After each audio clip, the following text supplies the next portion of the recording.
จะหน่อยปลาสิบุครบตอนนี้ครบบ่ครบแท้นะครบแล้วไม่ต้องเลิกเด้อ ครบแล้วครบเลยเด้อ ครบแล้วครบเลยเท่าไรละครบนะ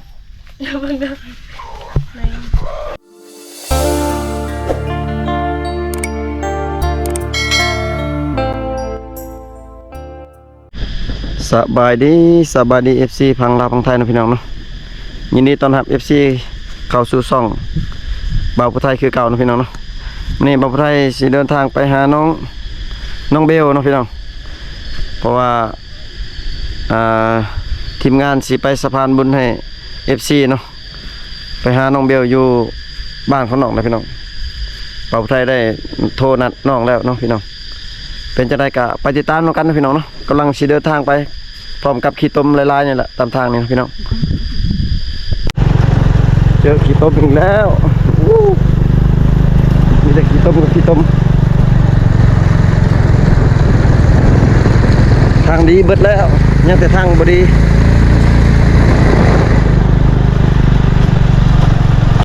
ตอนนี้ก็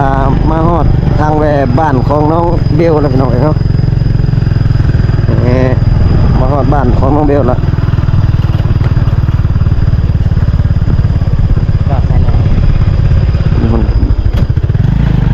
โอ้โหว่าน้องสิอยู่เฮือนเลยบอกพี่น้องบ่แม่นเงียบกิ๊บพี่น้องเอ้ยบ่เห็นไผหมู่บ้าน 3-4 หลังคาเฮือนเห็นแต่โจรมาต้อนรับเห็นแต่แม่บ้านพ่อบ้านนี่มาครับไปอยู่พุ่นดิไม่ใช่เดี๋ยวจะมาเดี๋ยวเขาจะมาเลยเดี๋ยวมาแล้วน้องเบลมาแล้วพี่น้องอยู่เพื่อนพี่น้องสาวเลยเป็นใครวันนี้งามดีงามเนาะยังไม่รุ่งจากบ้านสาวเบลคนงามเฮ้ยอยู่มาแต่เดินไปแต่ชวนเนี่ยมันก็เลยพุ่งมันน้องเบลคนกำลังสิกวดบอลอยู่เนาะคนกันนะฮะจิตใจกันดีใช่ไหมมันหักเลยวาสนาพอได้เด้น้องเบลเนาะบ่มีไผนะโอ้ยวาสนาพอได้เนาะสิมาดูแลน้องเบลนี่เพิ่นน่ะน้องเพิ่นกำลังปัดกวาดเนาะมองอยู่นี่แหละเพื่อสิให้มานั่งลมมานั่งลิ้นกันนี่ละเพิ่นก็ตอนทับเป็นอย่างดีเนาะคือสบายดีน้องเบลสบายดีอยู่เฮือดบ่มื้อนี้หากะเมือปลูกมันหากะมาตะปลูกมันแม่นพี่น้องเพิ่นหากะมาแต่ปลูกมันออกกับไผเนาะหลายคนแม่ก็ออกบ่แม่โตมาแล้วบ่แม่ยังบ่แล้วบ่นี่แล้วเลยเช็ดยังต่ออีกบัดสักให้สั่งให้ปลูกข้าวสิปลูกแล้วบ่มันน่ะคนยังบ่ทันเบิดซะบ่ตัวคนมันยังบ่ทันเบิดพี่น้องกินข้าวเที่ยงแล้วบ่น้องยังบ่ได้กินข้าวซ้ำตัวอดข้าวแล้วน้องลดหุ่นบ่นมนี่แม่เฒ่าเอ้ยลดหุ่นบ่ลูกสาวบ่กินให้แม่กินแล้วบัดนี้เดี๋ยวบ่มีอาหารบ่แล้วบ่บ่มีอาหารเนาะยังบ่แล้วเนาะจะให้น้องไปซื้อเนาะไปซื้อเองได้ติได้ให้น้องไปซื้อกินจังนั้นเนาะน้องยังบ่กินข้าวเช้าพี่น้องเป็นจังได๋บ่มาดนเป็นจังได๋สถานะอยู่ในหัวใจเป็นจังได๋สดคือเก่าว้าวพี่น้องงามปานนี้พี่น้องหวานเลยพี่น้องเป็นสิว่าเฮาน่ะโสดคือเก่าโสดเบิ่งพี่น้องคนงามปานนี้สิว่าโสดอยู่เลยพี่น้องเสื้ออยู่บ่พี่น้องแต่ว่าบ่าวไทยก็ว่าเสื้ออยู่เลยพี่น้องโสดคือเก่าเอามื้อใดก็ได้เนาะถ้าว่ามีผู้มักก็สนใจก็จีบได้เนาะพี่น้องแต่ว่าน้องเพิ่นว่าโสดอยู่เนาะพี่น้องบ่าวไทยก็ยังเงึดอยู่เนาะว่ายังโสดเนาะ น้องกะไปใช่น้อง บ่สบาย เราอยู่เพื่อนมาดิ แม่อยู่เพิ่นเราคนบ่สบาย อ๋อเราอยู่เพื่อนบ่น้องกะอยู่เพื่อนน้องกะบ่ได้ออกสวนบ่ซั่นนี่ก็ได้ ออก ออกเลยมา แม่ อ๋อ มาจักบ่ยังบ่ฮู้ อ๋ออืม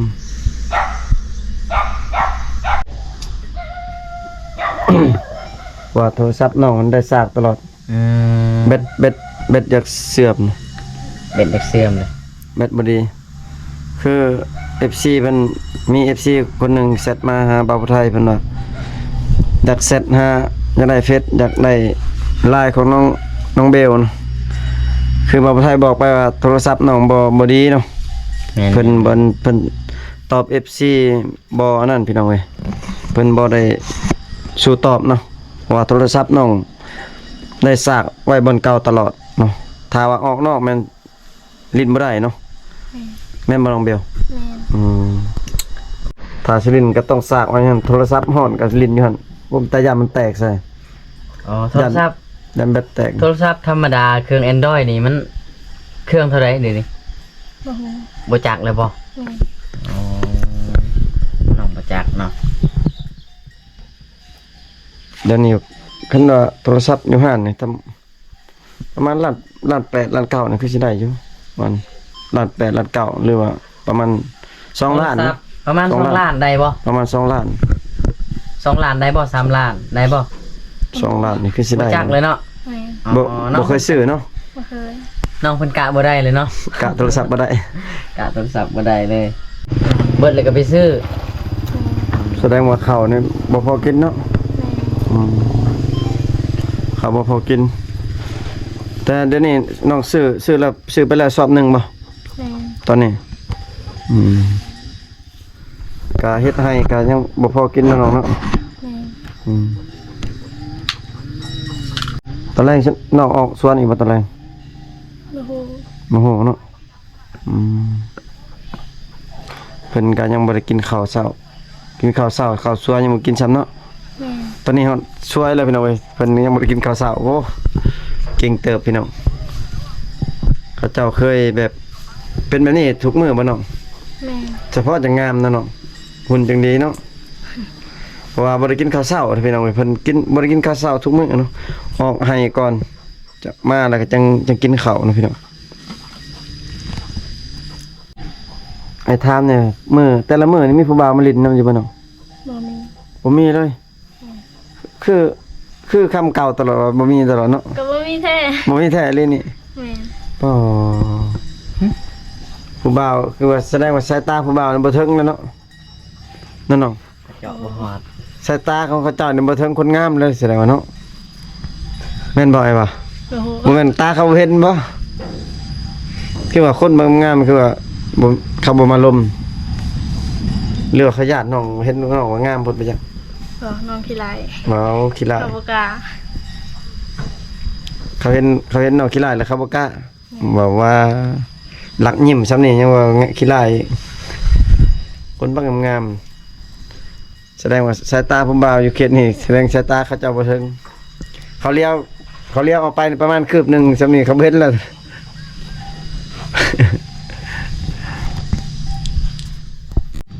ชิน้องไปหากินแบบแต่ละมื้อได้อาหารเนี่ยอาหารหยังมากินเนาะได้หยังมากิน ปลา ผักหญ้าปลาบ่เนี่ยเลย นี่ คือผักนี่ไปหาอยู่ไสเนาะไกลบ่ไปหา ไก่ อยู่หน้าบ่เลยอยู่แถวไห้ เสื้อให้ แถวไห้หาผักหาหน่อไม้เนาะ แม่น โอ้ คือป้านี่ก็ไปหาน้ำเซฟเลยเนาะ แม่น น้องเคยไปใส่หมองอยู่บ่น้อง เคย เคยไปใส่หมอง แม่น โอ้เคยใส่หมองไปสอนเนาะเนาะ แม่น คือบ่าวผู้ไทยเห็นสิน้องเอาลงสตอรี่อิหยังได้ปลาน้อยๆหลายเนาะ ลา สิน้องไปสอนบ่ แม่น ไปสอนกลางคืนติ แม่น พาทีมงานไปสอนนำได้บ่ ได้ ฮะ ได้ ได้บ่ได้คือเขาไว้แท้ได้อีหลีบ่ ได้ ได้คือบ่อยากบ่อยากได้ไปได้เนาะเพิ่นว่าได้เนาะพี่น้องไปสอน ให้น้องเพิ่นสอนแล้วก็ให้ทีมงานจับคุจับหยังหิวคุเวลาปิงจับกับทีมงานสิได้เอาออกให้นั่นน้องพี่น้องมาเยี่ยมยามน้องก็ทักทายน้องพี่น้องเนาะเพื่อ FC ก็ทำหลายพี่น้องเอ้ย เบิ่งนาทีกัน เพิ่นก็ FC เพิ่นอยากให้มาถ่ายเนาะมาหาน้องเบลตลอดแต่ว่าทีมงานก็บ่มีเวลาเนาะพี่น้องสิมาถ่ายแล้วมาหาน้องพี่น้องเนาะมื้อนี้ก็สุดท้ายมาแต่บ้านของน้องนานแล้วเนาะไปเอาข้าวสารให้น้อง FC เพิ่นฝากมาให้เนาะแล้วก็มาแวะหาน้องเมื่อวานนี่ว่าสิมาเมื่อวานนี่จังบ่ล่าเพิ่นคือสินัดค่ากับสาวน้อยไปจักบ่ เพิ่นว่าค่าเวียกเองเพิ่นน่ะก็บ่ได้มา เธอว่าอีก นัด แล้ว น้อง แล้วก็มาหาน้องมื้อนี้เนาะ เจ็บลายว่าตกมาถึงๆน่ะ น้ำฟ้าตกสู่ดิน ว่าเจ็บติ อ๋อ บัดตกลงมาดินแล้วมันบินขึ้นบ่ได้เนาะปีกหักบ่ ขึ้นบ่ได้ปีกหักเนาะ ปีกหักกลับคืนทางฟ้าบ่ได้ น้ำ5ปีกเนาะน้ำ5ปีกอยู่ตอนนี้ ปีกประมาณ2เดือนนี่เนาะจักผู้ใดเป็นคนเก็บเนาะ ปีกหักพี่น้องบ้าน ถ้า นี้ ผู้ใดเป็นคนเก็บปีกลาวเนาะก็เอามาคืนเราเด้อเราสีมื้อละมื้อนะจะหน่อยภาษีบ่ครบ ตอนนี้ ครบบ่ครบแท้นะครบแล้วบ่ต้องเลิกเด้อ ครบแล้วครบเลยเด้อ ครบแล้วครบเลยเท่าไรละครบนะ เดี๋ยวเบิ่งเด้อ1 2 3 4 5 6ครบ อ๋อครบเนาะครบแล้วบ่เลิก FC เพิ่นให้ซื้อหยังนี่บ่ล่ะ แล้วแต่น้องเด้อ แล้วแต่น้องเนาะ ซื้อหยังก็ซื้อเป็นเงิน FC ตัวเด้อนี่เด้อ โดย เราฝากมาให้อ้ายไปส่งให้แน่เพิ่นว่าแต่อ้ายก็ข้าวเวียกเขาเพิ่นฝากแท้ๆแล้วแต่เฮิงแล้ว นี่ แต่ประมาณ4-5 มื้อแล้วแต่อ้ายเขาก็มามื้อนี้ โดย เพราะว่าอ้ายข้าวเวียกเนาะเงิน FC ของน้องเบลเด้อเพิ่นว่าเห็นน้องเบลงามพอได้ฝากให้โตไปซื้อข้าวซื้อน้ำแล้วแต่โตเขาแบบซื้อกระป๋องซื้อกระแปงอิหยังก็ได้ โดย ซื้อสติ๊กได้ดิเป็นจังได๋ได้เงินจาก FC ดีใจอยู่บ่น้อง ดีใจ ดีใจอยู่เนาะน้องได้เงินน้องสิเอาไปเฮ็ดหยังน้อง เก็บไว้ เก็บไว้เนาะเก็บไว้ใส่น้องไว้ใส่กระเป๋าบ่เออเพิ่นว่าสิเก็บไว้เนาะสิซื้อข้าวบ่น้องซื้อหยังซื้อข้าวนํบ่ แม่น จงไว้ซื้อข้าวนํเนาะ แม่น ตกน้ำเต้าลึกเลย อีกแล้ว ตู้เย็นเลย ำพิเศษมันไม่อยากสิวายอีกแล้วน้ำพิเศษ น้ำอันนี้บ่อันจะว่ากินแล้วบ่เฒ่า น้ำนี่แล้ว ปลาชิมเบิ่งน้ำกินแล้วบ่ มัน เฒ่า บ่ไล่บ่ต้องถึงนี่ โอ้กินแล้วบ่เฒ่าเนาะพี่น้องป้าน้ำนี่พี่น้องโอ้ น้ำพิเศษ น้ำวิเศษนี่หมักน้ำเต้าปรุงคืออันตะกี้เนาะน้ำใช่น้องตักไม่ใช่น้องน้ำกินอยู่ห้วยเห็นบ่ แม่น มีสมอยู่บ่ในนี้มีสมบ่ นี่ นี่เถอะ ไปนะ ส้มยัง กินบ่ ส้มยังส้มมะม่วง คืนนี่จะหน่อย สมองมองกัน ส้มมะม่วง นาคาเพิ่นเนาะ น้องเพิ่นสิไปเอาหมาก อ๋อเดี๋ยวไป หมากยังหมากโคแลนบ่หมากโคแลนตินี่หมากแงวน้องเพิ่นสิไปเอาหมากนี่นะพี่น้องพุ่น เดี๋ยวลายพี่น้อง เอาได้มาพี่ ดก ใส่แหละกกมัน น้องเบลเพิ่นสิเอาหมากโคแลนเนาะ มากคอแล่นนี่นะพี่น้องบางคนเนาะ โอ้ยลาย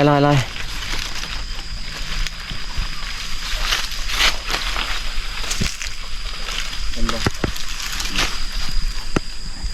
หวานบ่น้องเบล บางคนก็เอิ้นมาคอแล่น บ่หวาน แต่บางคนเอิ้น พอกินอยู่เลย หมากแอวเนาะพี่น้องแต่ละบ้านนี่เอิ้นบ่คือกันนี่ดีเลย ใช่บ่หวานอยู่พอกินอยู่ ถ้านั้นไปมื้อวานซื้อนี่เขากินบ่เขาบ่ได้กินเลย เขาไม่อยากกิน คนกินนี่แข็งๆนะครับว่านะน้องเบลแข็งคนกินมากนี่แข็งๆนะ นี่ เราเบิ่งผู้สาวเอาหมักไม้ให้กินเนาะเรากำลังเอาหมักแง่วหมักแง่วหวานเลยพี่น้องเอ้ยเนาะบ่เชื่อมาซิมได้มาลองได้เนาะเพิ่นสิเอาให้กินเลยนี่ น้องเบลเอาส้มให้กินเนาะ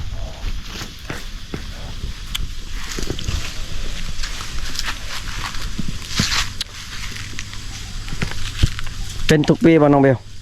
ถ้าเราปีนี้เลย มาจากปีนี้พอแล้วน้อง เอาละ เอ้าหมากนี่ฮะก็เป็นปีนี้บ่เบล แม่น อ๋อพี่กายพี่ชื่อนี่บ่มีบ่ มันก็เป็น มันก็เป็นบางปี ปลายเต่าแกกุ้งห้างกุ้งห้าง กุ้งหาง เฮ้ยปลายเนาะปลายกุ้งห้าง กุ้งหางคือหมักแง่วเนาะเป็นภาษาชนเผ่าตัวเอยเนาะ กุ้งห้าง กุ้งหางเนาะบ่จักชื่อเด้เพิ่น น้องเบลให้สิกลับก่อนนะน้องเด้อ โดย เนาะฝาก FC เนาะกดไลค์กดแชร์กดติดตามทางช่อง YouTube บ่าวผู้ไทยบรรณาแนลเด้อพี่น้องเด้อเนาะบ่าวผู้ไทยก็มาสาพานบุญกับบ่าวหลาแล้วก็บ่าวไทยก็สิได้ขอปิดคลิปเนาะแล้วก็สิได้เมื่อบ้านเวลาพี่น้องเนาะตอนนี้ก็สิบ๊ายบายแล้วพี่น้องเนาะอากาศร้อนก็สิได้กลับไว้เนาะพี่น้องเนาะบ๊ายบาย FC เด้อเนาะ